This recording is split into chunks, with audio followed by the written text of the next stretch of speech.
राम कथा का हर पात्र राम के आचरण से प्रभावित है।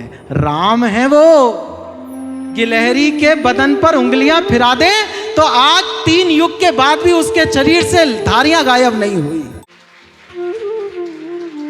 चाहता हूं उसका वध कर दूं जिसने ये अत्याचार किया, पर राम त्याग देंगे मुझको यदि मैंने तुझको मार दिया।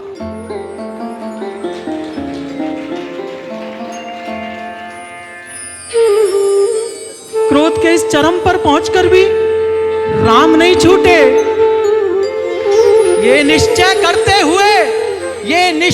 करते हुए सभा के बीच खड़े हो गए भरत।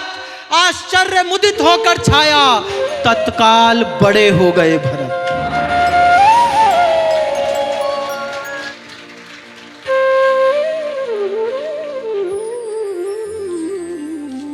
जब जब गुरुकुल ये तय करते हैं कि राज दरबारों का आचरण क्या होगा, तब तब राम कथा घटित होती है।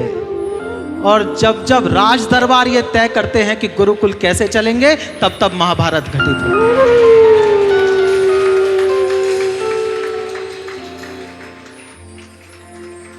भैया को कहूंगा भैया घर चलो, भैया निश्चित रूप से मना करेंगे। वो मना करेंगे तो मैं ये कह दूंगा भैया पिताजी के वचन याद दिलाएंगे, तो मैं ये वाली भावना पकड़ लूंगा, मैं पैर पकड़ लूंगा। कितने सारे तर्क सोच कर आया होगा पर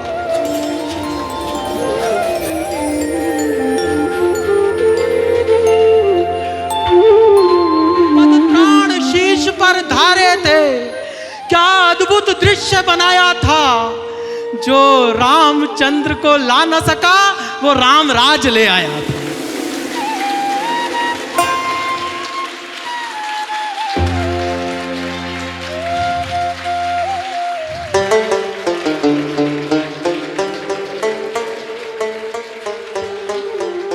चिराग जैन जी बिल्कुल अद्भुत, एक अकल्पनीय, अविस्मरणीय, अद्भुत, बहुत ही अच्छा लगा, बहुत ही सुंदर था। बहुत अच्छा प्रोग्राम होता है। बहुत ही बढ़िया लगा, बहुत ही अच्छा लगा देख के। वो बहुत बढ़िया। बहुत अच्छा लगा। मैं ये पहली बार हमने सुना है। आज पहली बार इनको सुना तो ऐसे लग रहा है बार बार सुनते ही रहे। एक नई शुरुआत हुई है। ये वाला बहुत नया था। राम को हृदय में पहुंचा दिया और राम के बारे में इतना अच्छा वर्णन किया है। इतने सुंदर शब्दों में उन्होंने राम जी के बारे में बताया। ऐसा लगा कि हमारे सामने रामायण का दृश्य प्रस्तुत हो रहा है। आज हम पूरा 1.5 से 2 घंटा ऐसे बैठे रहे जैसे पूरा रामलीला जैसी होती ना वो दृश्य सामने आ गया हो। हिंदी खड़ी बोली में इतना सुंदर वर्णन पूरे रामचरित का, एक एक शब्द को उन्होंने जो पिरोया है राम कथा का। काव्य रूप में राम जी का वर्णन। कभी ऐसे होते हैं, आज मैंने देखा इतनी अच्छी सुंदर कथा कर रहे थे चिराग जी, किसी का उठने को मन नहीं कर रहा था। वो इतना अच्छा था कि हम अपनी पलक तक नहीं झपक पा रहे थे। मन नहीं भर रहा था उनका, वो खत्म हो गया था, लेकिन मन नहीं भर रहा था कि नहीं और सुनाएं और सुनाएं। ऐसा लगा सुनते जाओ सुनते जाओ। बिल्कुल यहाँ पे वो कथा कह रहे थे और यहाँ पिन ड्रॉप साइलेंट था। हमको 1 सेकंड का भी पलक उठाने की भी फुर्सत नहीं मिली उनको। चिराग जैन ने एक अद्भुत काम करके दिखाया है। चिराग जी में तो बहुत स्टेमिना है और बहुत अच्छा समझाया है लोगों को। आज जैसी प्रस्तुति वास्तव में बहुत ही अद्भुत थी। ऐसा लगता है कि ये चीजें हम बार बार सुनते रहे। ऐसे प्रोग्राम होते रहने चाहिए, ऐसी वाली कथाएं होनी चाहिए। उन्होंने आंखों में आंसू ले आया। चिराग जी हंसा भी सकते थे, रुला भी सकते थे। कभी रुला दिया, कभी हंसा दिया। और मैं अपने आप को सौभाग्यशाली मानता हूँ कि मुझे सुनने का मौका मिले। मन कर रहा था और सुने और सुने, सुनते ही रहे। जनता ने तालियों के साथ, गड़गड़ाहट के साथ ये प्रोग्राम देखा है। मैं चिराग जी का धन्यवाद करती हूँ कि बच्चों में ऐसे संस्कार आने चाहिए। अभिनंदन करना चाहिए उनका।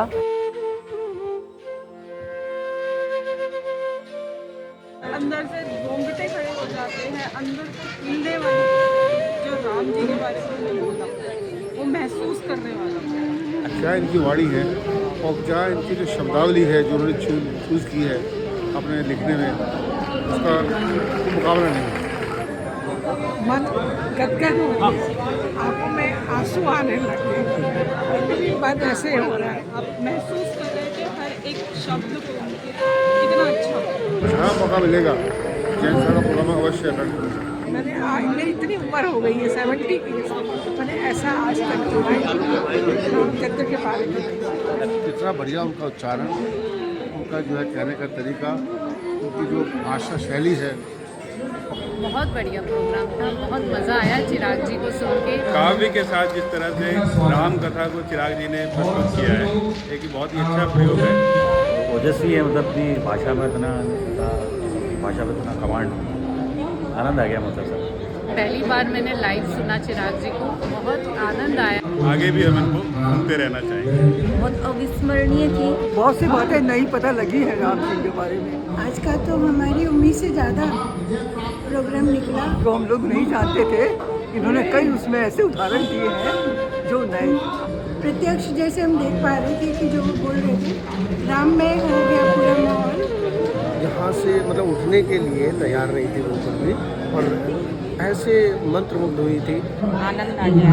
अद्भुत, इसका कोई शब्द नहीं। चिराग जी ने जो यहाँ पर व्याख्या की है वो अतुलनीय है। रियल उनको देख के लाइव सुन के ना बहुत मजा आया।